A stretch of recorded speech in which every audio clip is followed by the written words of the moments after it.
नमस्कार जी। मैं मनोज कुमार यादव आज आपको प्रमेय 21 के बारे में बताने जा रहा हूँ। पहले आपको बता दूंगा कि अंतःखंड क्या होता है। यदि दो समांतर रेखाएं हों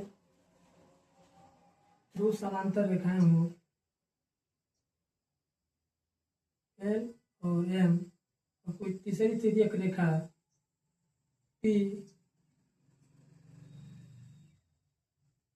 तो ए और बी बिंदुओं पर विभाजित करती है तो रेखाखंड ए बी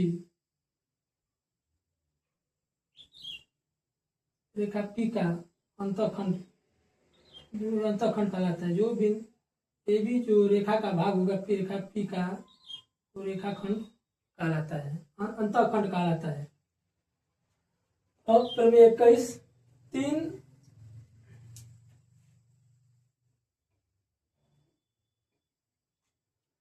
यदि तीन समांतर रेखाएं हों एल एम एन तथा उनके द्वारा एक तिर्यक रेखा पर बनाए गए अंतःखंड पी द्वारा बनाए गए अंतःखंड बराबर हो ए बी बराबर बी सी हो तो किसी अन्य तिर्यक रेखा पर उनके द्वारा बनाए गए अंतःखंड भी बराबर होते हैं। हमको सिद्ध करके दिखाना है। एक तिर्यक रेखा पी क्यू है, अन्य तिर्यक तो इसके द्वारा जो बनाए गए अंतःखंड है डी और ई एफ ये भी बराबर होंगे। एक तिर्यक रेखा तीन तिर्यक रेखाएं एल एम और एन समांतर हैं। एक तिर्यक रेखा पी इसको विभाजित क्रमशः ए बी और सी बिंदु को विभाजित करती है तो जो भी अंतःखंड और ए बी बराबर बी सी दिया हुआ है तो एक अन्य तिर्यक रेखा क्यू भी यदि समांतर रेखाओं को विभाजित करती है तो इसके द्वारा बनाए रेखाखंड जो डी और ई एफ है ये भी बराबर होंगे। यही सिद्ध करके दिखाना है।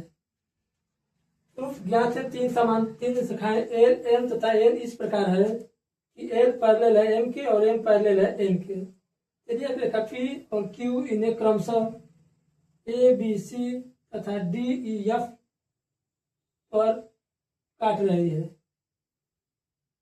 और ए बी बराबर बी सी है। सिद्ध करना है डी ई बराबर ई एफ के। रचना ई को आर पैरेलल पी खींची जो रेखा एल और एम को क्रमशः जी और एच पर बिंदु पर काटती है।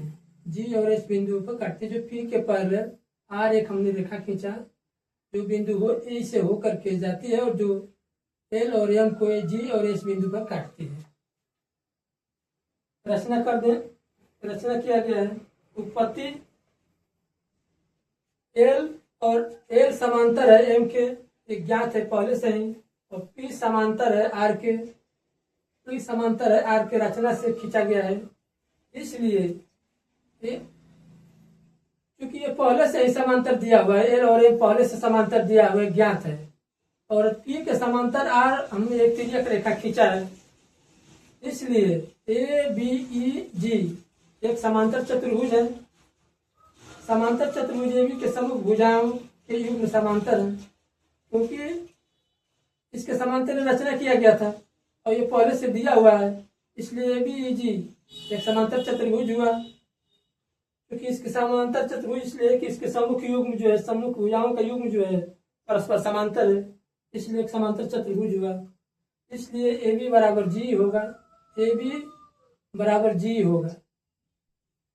पुनः एम पैरेलल है एन के और पी पैरेलल है आर के क्योंकि ये पी पैरेलल आर रचना से किया गया है और ये पहले से ज्ञात है। इसलिए बी सी एच ई एक समांतर चतुर्भुज है क्योंकि इसमें भी चतुर्भुज बी सी एच ई के सम्मुख भुजाओं का युग्म जो है समांतर है इसलिए भी एक समांतर चतुर्भुज हुआ। इसलिए बी सी बराबर एच होगा किंतु ए बी बराबर बी सी है। समीकरण नंबर 3 क्योंकि ये तीनों जो है समांतर रेखाएं हैं ए बी बराबर बी सी दिया हुआ है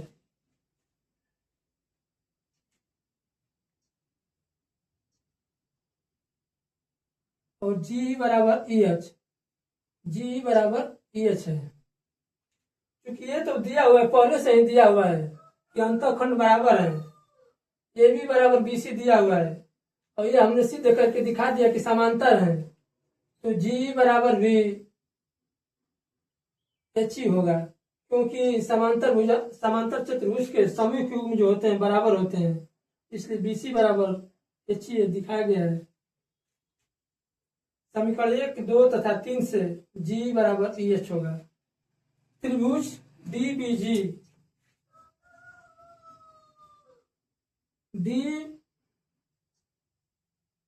त्रिभुज डीईजी और एचईएफ में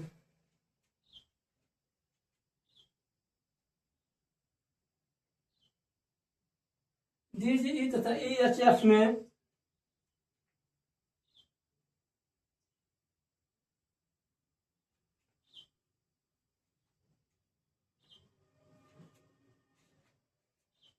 कोण डीजीई बराबर कोण ईएचएफ के, चूंकि एल और एम समांतर रेखाएं हैं और उनको एक त्रिज्या रेखा आर का कट रही है, तो एकांतर कोण बराबर होंगे, क्योंकि ये एकांतर कोण है। एकांतर कोण है जी बराबर ई एच, जी बराबर एच अभी सिद्ध करके दिखाया गया है। और कोण डीईजी बराबर एच ई एफ के, चूंकि शीर्षाभिमुख कोण है, अतः त्रिभुज डीईजी और ईएचएफ सर्वांगसम हुआ, इसलिए डीई बराबर ई एच, यही सिद्ध करना था, यही हमने सिद्ध किया। प्रूफ। प्लीज वीडियो को लाइक करें, चैनल को सब्सक्राइब करें। नमस्कार।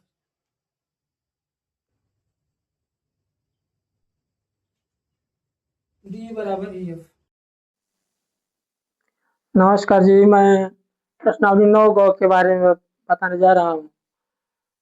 Question number A objective type का है। आयत एक विशेष समांतर चतुर्भुज है जिसके ऑप्शन दिया हुआ है। पहला विकर्ण बराबर होते हैं, दूसरा विकर्ण समकोण पर काटते हैं, तीसरा विकर्ण एक दूसरे को अर्धित नहीं करते हैं, चौथा प्रत्येक अंतःकोण 90 अंश से कम होता है। तो विकल्प पहला सही है। आयत के गुण से क्लियर हो रहा है कि पहला विकर्ण बराबर होते हैं। विकर्ण बराबर होते हैं, विकर्ण बराबर होते हैं आयत के गुण। आंसर होगा पहला विकल्प बराबर होते हैं आयत के गुण से, क्योंकि किसी भी आयत का आमने सामने की भुजाएं बराबर होती है। प्रत्येक कोण जो होता है 90 अंश का होता है और उसके विकर्ण जो होते हैं बराबर होते हैं। आयत का विकर्ण पहला प्रॉपर्टी होगी कि आमने सामने की भुजाएं बराबर होती हैं। दूसरा, प्रत्येक कोण 90 अंश का होता है और आयत का विकर्ण जो होते हैं बराबर होते हैं, इसलिए आयत के गुण से विकर्ण बराबर होते हैं। पहला वाला विकल्प सही होगा। Now next question. Now question number दूसरा। यदि एक समांतर चतुर्भुज के विकल्प समकोण पर काटे तो वह समांतर चतुर्भुज होता है। यदि समांतर चतुर्भुज के विकल्प जो दिए होते हैं तो समकोण पर काटते हैं तो विकल्प क्या होता है? पहला ऑप्शन दिया हुआ एक आयत होगा, एक वर्ग होगा, तीसरा एक वर्ग या समचतुर्भुज होगा, चौथा समलंब चतुर्भुज होगा। जो हमारा समांतर चतुर्भुज होता है जी, उसके विकर्ण समकोण पर काटते हैं तो या तो वह वर्ग होता है या फिर समचतुर्भुज होता है। वर्ग और समचतुर्भुज के गुण से ये समचतुर्भुज के भी सभी विकर्ण बराबर होते हैं और एक दूसरे को लंबवत काटते हैं, और वर्ग के भी विकर्ण बराबर होते हैं और समचतुर्भुज के विकर्ण जो होते हैं एक दूसरे को लंबवत काटते हैं, और वर्ग का विकर्ण जो होता है बराबर होते हैं और एक दूसरे को लंबवत काटते हैं। क्योंकि यहाँ पर विकर्ण जो है समकोण पर काट रहे हैं, इसलिए विकल्प नंबर तीसरा सही होगा। विकल्प तीसरा थर्ड सही है, सही है। एक वर्ग या समचतुर्भुज होगा। समचतुर्भुज आंसर, आंसर यही यही सही, विकल्प तीसरा सही है, विकल्प तीसरा सही है।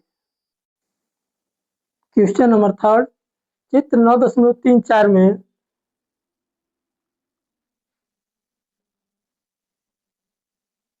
में पी और क्यू क्रमशः भुजाओं ए बी और ए सी के मध्य बिंदु है। तो पी क्यू संबंध बी सी बराबर होगा। पी क्यू जो है संबंध बी सी में क्या अनुपात होगा, क्या संबंध होगा, ये हमको बता देना है। क्योंकि कोण ये दोनों में जो है उभयनिष्ठ है, तो ये बराबर होगा। यहाँ पर विकल्प नंबर दूसरा सही होगा। विकल्प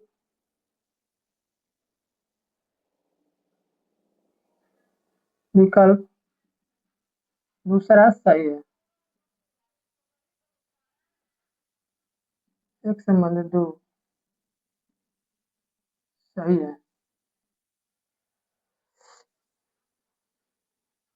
क्योंकि ए बी और ए सी का मध्य बिंदु पी और क्यू है, और जो तीसरी भुजा के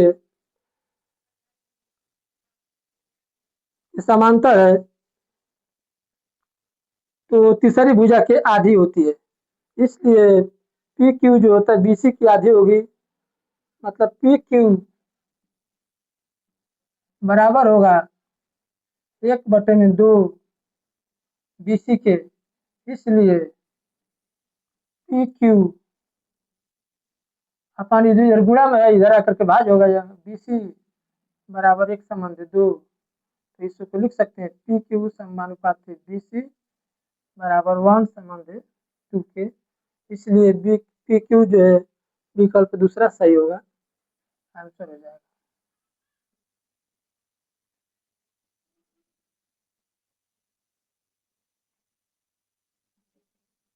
2 सही है।